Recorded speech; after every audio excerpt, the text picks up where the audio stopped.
Ao canal do professor Álvaro Bruno para mais uma videoaula da Escola Bíblica Dominical de Jovens da nossa querida CPAD, Casa Publicadora das Assembleias de Deus, a livraria e editora do povo de Deus. Em todo o território nacional você encontra uma livraria CPAD. Aqui em São Paulo, onde estamos, a CPAD está na rua João Tobias 360, na estação Belém do metrô, bem ao lado do novo templo da Assembleia de Deus do Belenzinho. No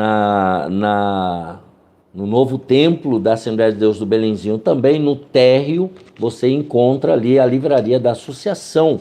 Procure ali o irmão Alex, pastor Silas, e também tem livros, revistas, bíblias, materiais evangélicos para o seu crescimento espiritual. E a Provix, que é a livraria online, parceira direta aqui do nosso canal, você compra aí com um clique e você recebe no aconchego da sua casa todo o material que você fizer o pedido. Deus abençoe essas lojas, Deus abençoe o irmão Jefferson Queiroz, um membro aqui do nosso canal, cooperador conosco. Deus abençoe também, agradeço pela vida do irmão Reginaldo Aparecida Amaral, tem nos cedido esse espaço para um estúdio provisório. Ore pelo irmão Reginaldo, pela irmã Maria Francileide, pela Estherzinha, toda a sua família.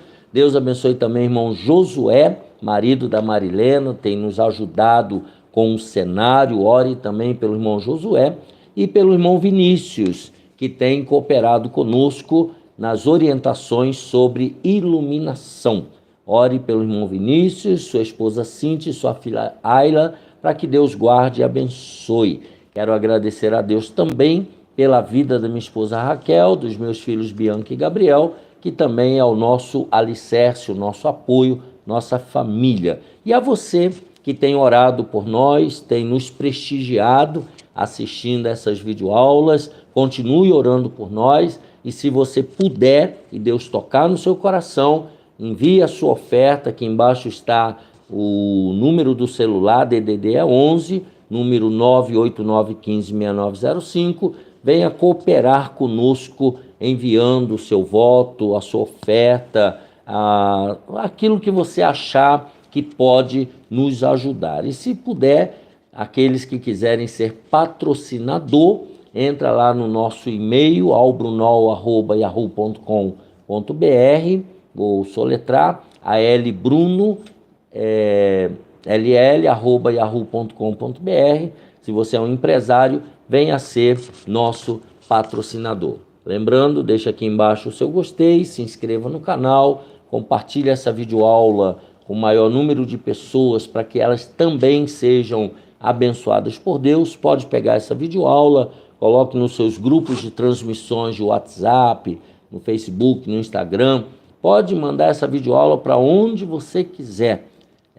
O importante é que eu e você façamos a obra de Deus. E deixa aqui embaixo alguma observação, algum comentário, um bom dia, uma boa tarde, uma paz do Senhor. Sinta-se à vontade de deixar as suas observações. Vejamos então a lição de número 3, 20 de abril de 2025, a lição de jovens da CPAD, Davi, o matador de gigante. O texto principal está em Salmo 33:16, que diz: não há rei que se salve com a grandeza de um exército, nem o homem valente se livra pela muita força. Resumindo a lição, Davi confiava em Deus e, frente aos insultos de Golias, matou o gigante. Na vida cristã também temos os nossos desafios, que venceremos mediante a fé no Senhor. Sem fé, nós não vencemos. Os objetivos desta lição: primeiro, descrever o contexto da batalha entre Davi e Golias. Segundo objetivo, destacar a relevância da confiança em Deus. E terceiro objetivo, sensibilizar o jovem cristão sobre os desafios do mundo atual. A leitura bíblica está em 1 Samuel 17, do verso 13 ao 16, também o versículo 20, versículo 23 e 24. Foram-se os 3 filhos mais velhos de Jessé e seguiram a Saul à guerra. E eram os nomes de seus 3 filhos que foram à guerra: Eliabe, o primogênito, e o segundo, Abinadab, e o terceiro, Samá. E Davi era o menor, e os 3 maiores seguiram a Saul. Davi, porém, ia e voltava de Saul para apacentar as ovelhas de seu pai em Belém. Chegava-se, pois, o filisteu pela manhã e à tarde, e apresentou-se por 40 dias. Davi, então, se levantou pela manhã, bem cedo, e deixou as ovelhas a um guarda, e carregou-se e partiu, como Jessé lhe ordenara, e chegou ao lugar dos carros, quando já o arraial saía em ordem de batalha, e a gritos chamavam a peleja.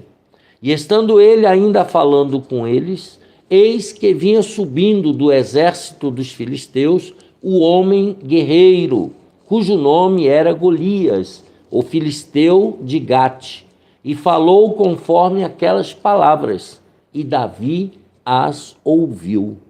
Porém, todos os homens de Israel, vendo aquele homem, fugiam de diante dele e temiam grandemente. Aqui nós temos, na introdução, o desafio de Davi contra o gigante filisteu, que representa a luta espiritual travada entre o jovem cristão e o mundo, entre a carne e o inimigo de nossas vidas. Para alcançarmos então a tão almejada vitória, devemos seguir o exemplo de Davi, resistindo ao inimigo e vencê-lo em Cristo Jesus. É só desta maneira que nós vencemos o inimigo das nossas vidas, nós vencemos a carne e nós vencemos o mundo. Tempos difíceis eram aqueles, cercados por todos os lados. Primeiro subtópico: os dias que antecederam a batalha entre Davi e Golias foram marcados por provocações. Aqui era uma guerra psicológica. O exército dos filisteus se reunia diariamente para provocar o exército israelita. Era uma guerra de palavras, uma guerra de narrativas. É igual está acontecendo na nossa sociedade hoje. É difícil saber quem está falando a verdade. Uma forma muito comum de disputa utilizada naqueles dias era: os exércitos ficavam frente a frente, enquanto um valente de cada lado se posicionava para uma disputa solo. Então, guerreiro contra guerreiro. O vencedor dava ao seu exército o sabor da vitória, ao perdedor a humilhação, as baixas humanas e as baixas materiais. Então, havia uma briga individual entre o melhor guerreiro de cada exército e ali já começava, digamos assim, a derrota do outro exército, né?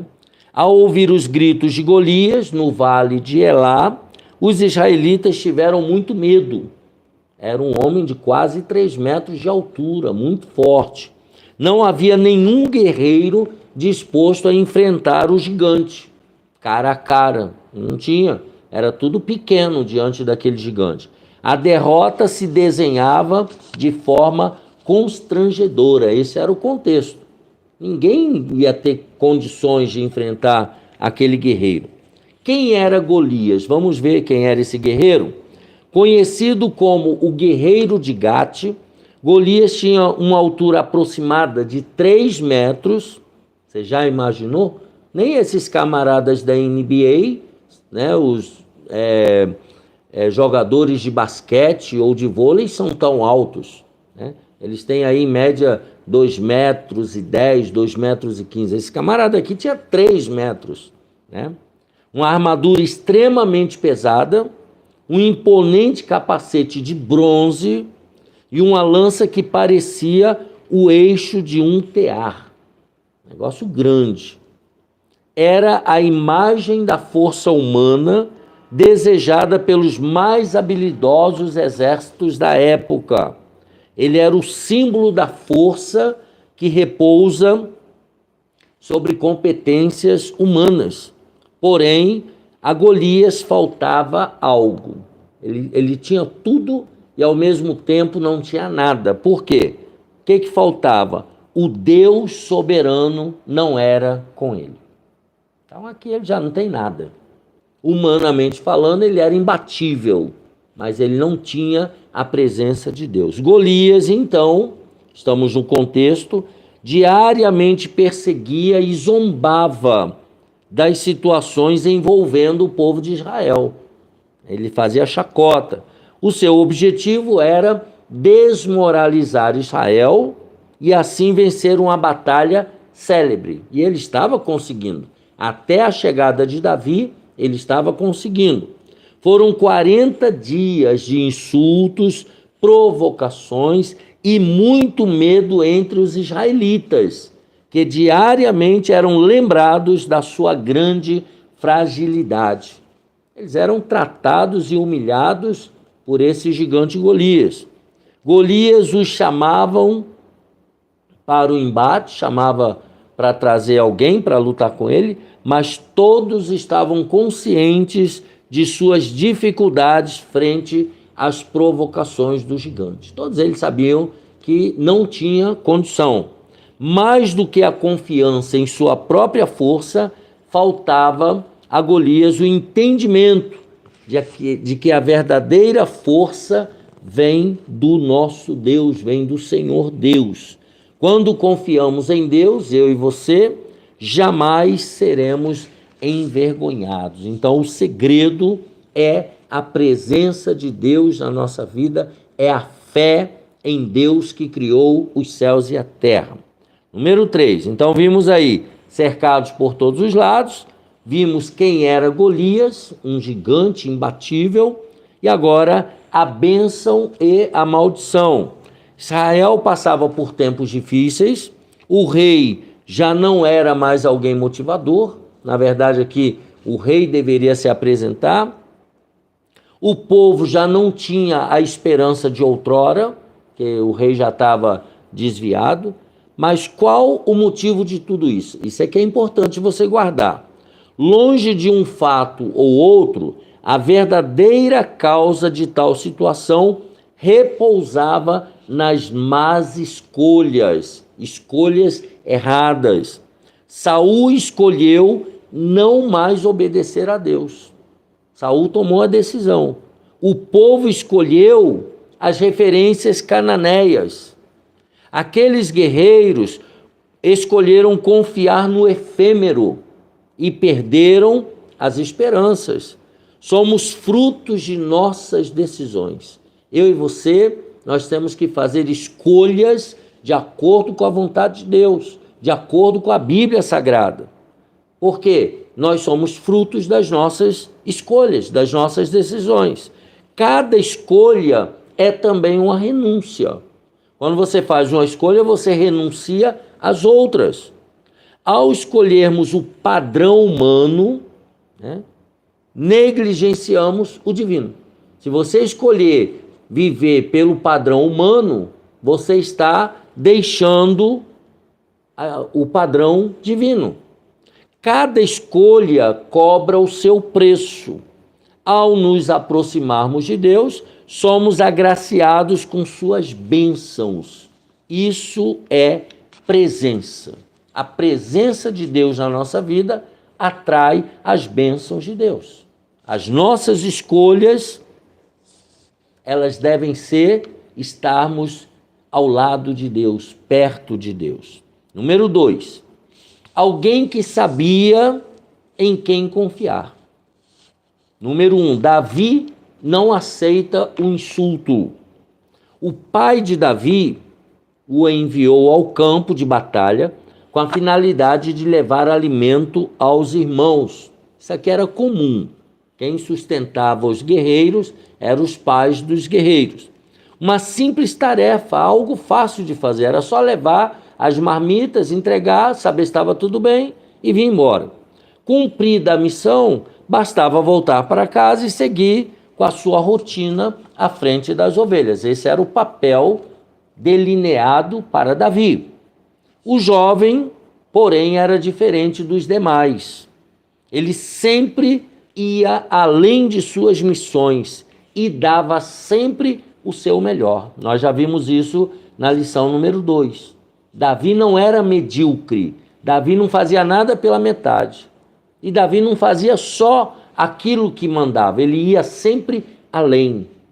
Eu e você, jovem, nós precisamos dar sempre mais do nosso potencial, dar mais tempo, dar mais condições, fazer mais do que é pedido.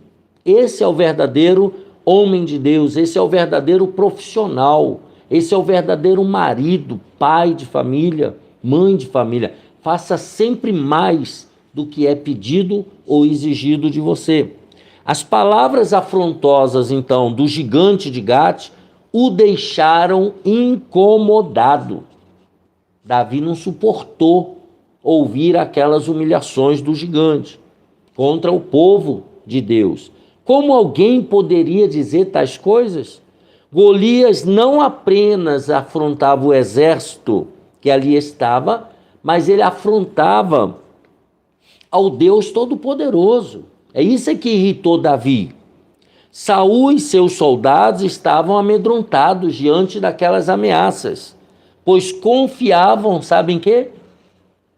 Na força humana. Eles não confiavam mais em Deus. Eles estavam amedrontados, confiando em si mesmo. Já Davi, que confiava em Deus, começou a perguntar a todos quem iria enfrentar esse grande desafio. Ele começou a questionar: cadê os soldados? Quem é que vai enfrentar? Quem é que vai limpar o nome do nosso Deus? Sem esmorecer, então, Davi apresentou-se para aceitar tal missão. Diante do olhar perplexo de todos, que todo mundo ali estava na carne, foi levado até o rei, e até o rei tentou desencorajá-lo. Com autoridade na fala, o jovem pastor de ovelhas, Davi, fez menção de 2 fatos notáveis. Ele estava ali dando um testemunho. Aprendeu a lutar defendendo as ovelhas contra os predadores, e o Senhor com ele estaria. Deus estaria com ele. Quantos ensinamentos podemos aprender a partir dessa fala? Deus nos capacita na caminhada, e ao vivermos segundo a sua vontade, Ele está pelejando conosco. Quando nós estamos seguindo a vontade de Deus, Ele está conosco. A vitória é certa. Quando Deus está conosco, a vitória é certa. Saul, mesmo relutante, permitiu que Davi, então, enfrentasse o Golias. Diante do testemunho e da resolução de Davi, ele falou: então, vai e que Deus seja contigo. O gigante é derrotado. O rei Saul, mesmo relutante, aceitou a proposta de Davi. No entanto, quis que o jovem se moldasse ao seu padrão. E isso não deu muito certo.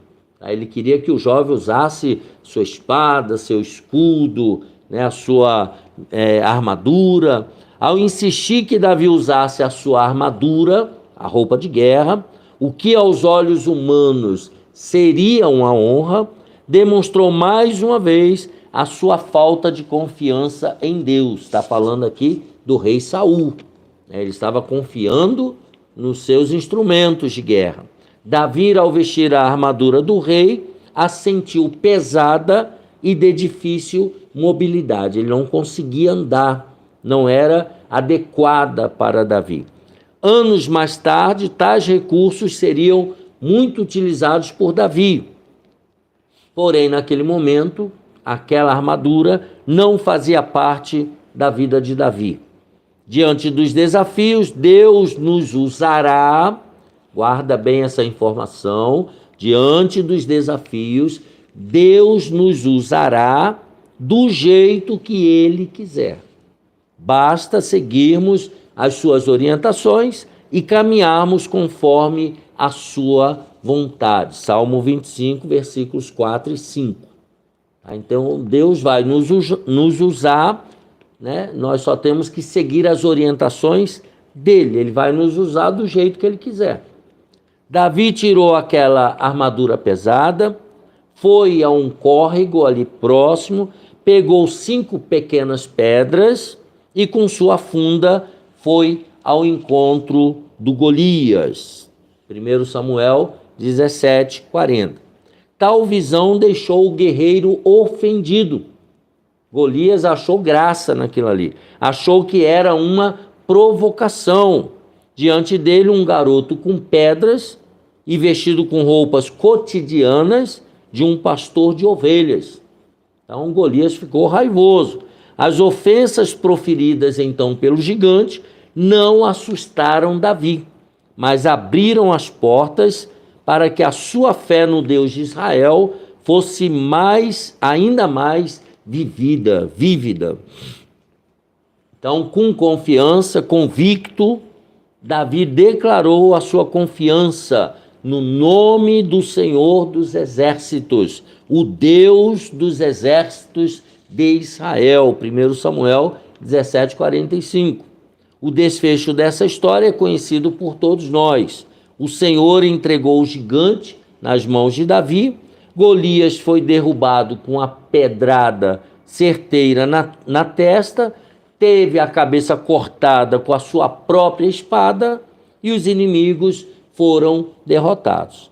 Naquele dia, os israelitas e os filisteus puderam conhecer mais sobre o poder de Deus. Então vejam como é importante confiar completamente em Deus, depender completamente de Deus. Número 3, subtópico, a confiança em Deus.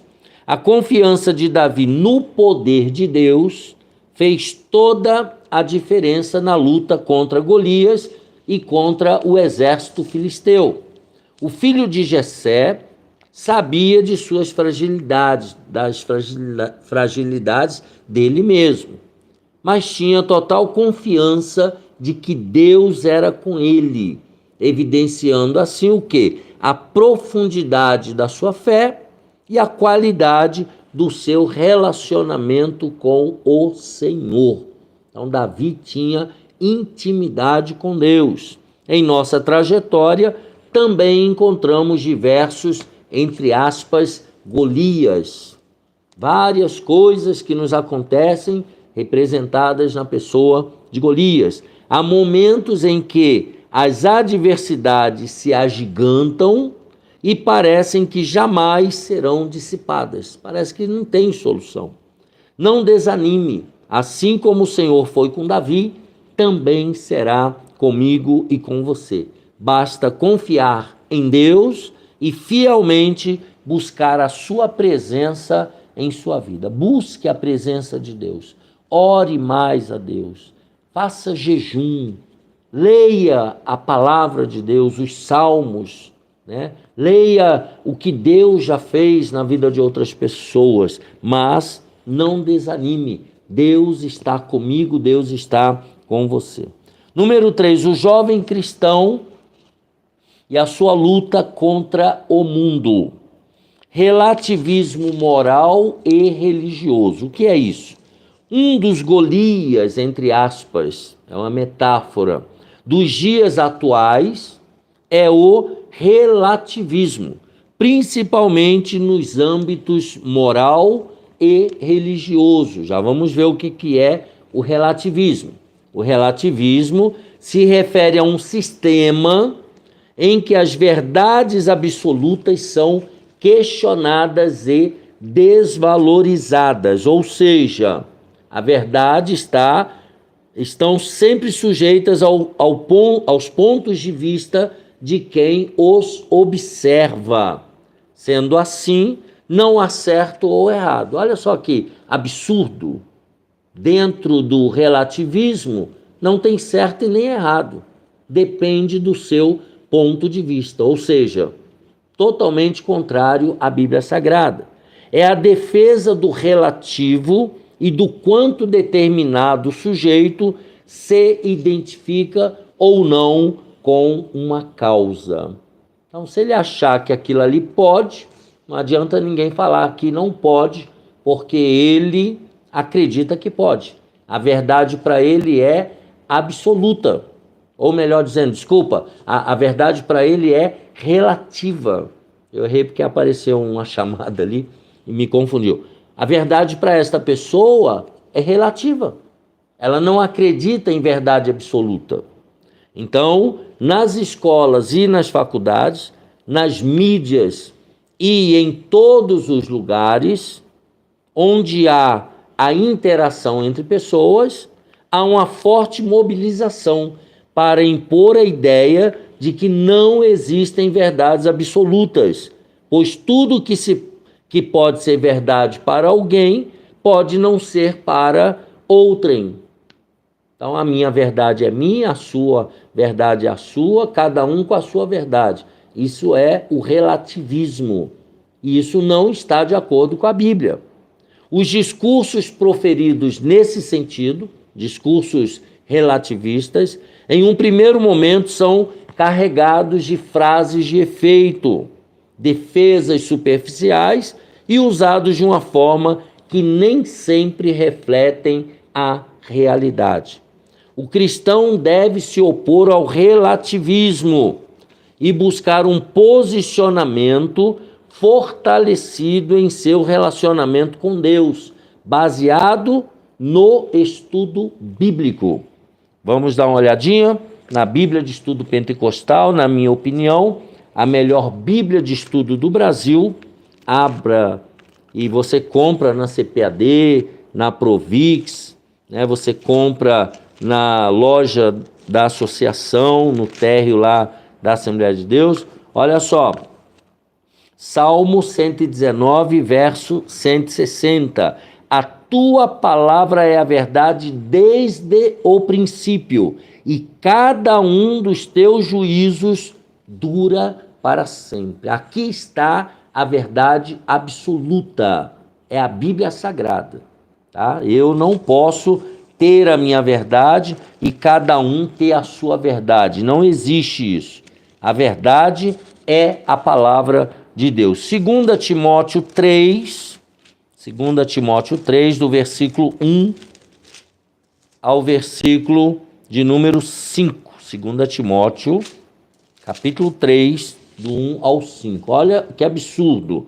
Sabe, porém, isto, que nos últimos dias sobrevirão tempos trabalhosos, porque haverá homens amantes de si mesmos, avarentos, presunçosos, soberbos, blasfemos, desobedientes a pais e mães, ingratos, profanos, sem afeto natural, irreconciliáveis, caluniadores, incontinentes, cruéis, sem amor para com os bons, traidores, obstinados, orgulhosos, mais amigos dos deleites do que amigos de Deus, tendo aparência de piedade, mas negando a eficácia dela.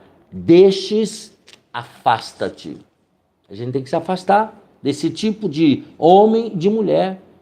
Pessoas desobedientes a pais e mães, não respeita pai e mãe, não respeita a Deus, pessoas traidoras, pessoas ingratas, pessoas que são orgulhosas, pessoas que são traidoras, pessoas que são amantes dos prazeres, mais do que amigos de Deus. Dessas pessoas a gente tem que se afastar. É o que Paulo está orientando a Timóteo. Destas pessoas, mantenha a distância. Ah, mas o meu amigo, é isso aqui? Cai fora, esse amigo não presta para você. Eu assisti um vídeo outro dia, um camarada falando que ele tinha um amigo maravilhoso, fechava com ele, gente boa. Aí um dia ele foi na casa desse amigo, chegando lá, a mãe parece que chamou a atenção do rapaz e tal. Esse rapaz xingou a mãe, falou não sei o quê, e aquela coisa toda, desrespeitou a mãe dele. Sabe o que esse outro fez? Falou, você não serve para ser meu amigo. E saiu fora. Perdeu o amigo, falou, não, você não pode tratar sua mãe desse jeito. Você não respeita sua mãe, não ama sua mãe. Não, você não serve para ser meu amigo, não. E caiu fora. É isso que tem que ser feito. Você tem um amigo traidor, um amigo mentiroso, um amigo soberbo, cai fora, não serve para ser. Lembra do ditado antigo? Me diga com quem tu andas e eu vou dizer quem você é. Se você anda com um porco, você é o quê? Você é um príncipe? Não, você é um porco. Então, nós temos que tomar muito cuidado. Ele diz, em uma apreciação correta dos fatos e das evidências acerca do conceito, né, nós temos que comparar o que nós estamos vivendo, as pessoas que convivem conosco, com o que a Bíblia diz. Tá? Em nossa vida cristã, somos amparados por verdades absolutas que nos confortam e nos edificam. João 14:6, né? Jesus disse, eu sou o quê? A verdade. Ele é a verdade absoluta. Jesus disse, eu sou a verdade, o caminho e a vida. Ninguém vem ao Pai a não ser por mim. Tá? Então, em João 17:17, santifica-os na verdade, não é isso? Vejamos, João, o quarto evangelho, 17:17. Diz assim, santifica-os na verdade, a tua palavra é a verdade. Jesus aqui estava falando com o Pai, com Deus Pai. Falou, santifica as pessoas na verdade. A tua palavra é a verdade. Então, nós vivemos pela palavra de Deus. Os perigos do mundo virtual. Já estamos caminhando aí para o final. Há muito tempo a internet deixou de ser um recurso voltado para algumas atividades profissionais e acadêmicas e passou a fazer parte da vida de todos nós. Então a internet faz parte da vida de todo homem desse nosso tempo. Entre suas muitas funcionalidades, destacamos a possibilidade de interagir com muitas pessoas e darmos mais agilidade e eficácia a projetos pessoais. Porém, a partir dessas mudanças, os perigos do mundo virtual começaram também a fazer parte da vida comum, de forma nociva, né, fazendo mal às pessoas, revelando a fragilidade humana e promovendo insegurança, frustrações, rupturas de comunhão e também o insucesso.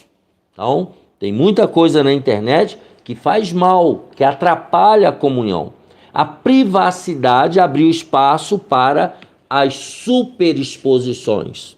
Tudo é compartilhado, embora poucos são os conteúdos legítimos diante de tantos filtros, trends e fotos pinçadas de álbuns já sem memória disponíveis.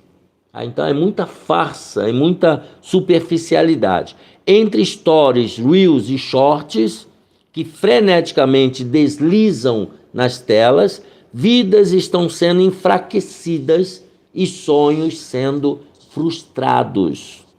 Então muita superficialidade fazendo mal à vida comum. Além dos prejuízos cognitivos de aprendizagem, há também sérios problemas relativos aos conteúdos compartilhados. Por exemplo, a multiplicação das fake news, notícias falsas. Lembra que falamos lá atrás na lição número 2, sobre as guerras narrativas? Então, as fake news. Tá? Então, você, se perdeu alguma aula, entra lá na playlist, assista a aula anterior.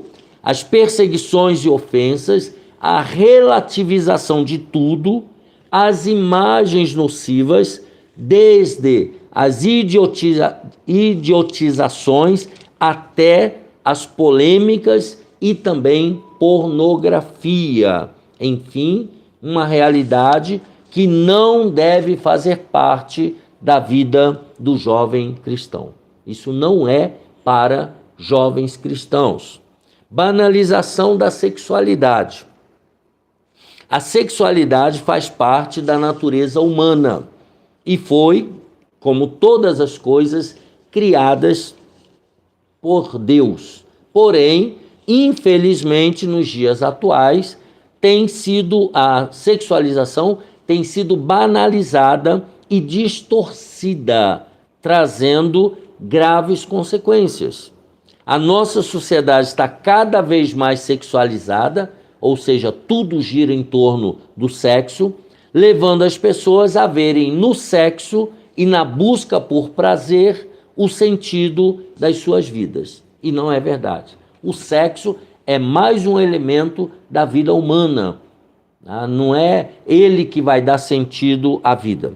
Aquilo que foi criado para um fim tão nobre, para o prazer e para a procriação, foi distorcido e tem levado muitos à ruína. Há um movimento coletivo impondo uma pauta que explora precocemente, ou seja, ainda na infância, a sexualidade, levando as novas gerações a uma vida sexual pecaminosa e danosa, que faz mal para a formação do indivíduo. Na vida cristã, para verdadeiramente usufruirmos essa bênção que Deus dá, que é a sexualidade, devemos, primeiro, fugir dessas provocações. Segundo, buscar no tempo certo um relacionamento conjugal dirigido por Deus e viver uma vida de santificação. Então, muito cuidado com a sua sexualidade, como você vive o sexo na sua vida. Tem que olhar o que a Bíblia diz e observar os mandamentos do Senhor. Então, nós terminamos a lição 3 de Jovens, 20 de abril de 2025, cujo tema é Davi, o matador de gigante. Um abraço apertado, deixa aqui embaixo o seu gostei, deixa aqui algum comentário relevante, uma crítica construtiva e até a próxima, se Deus quiser.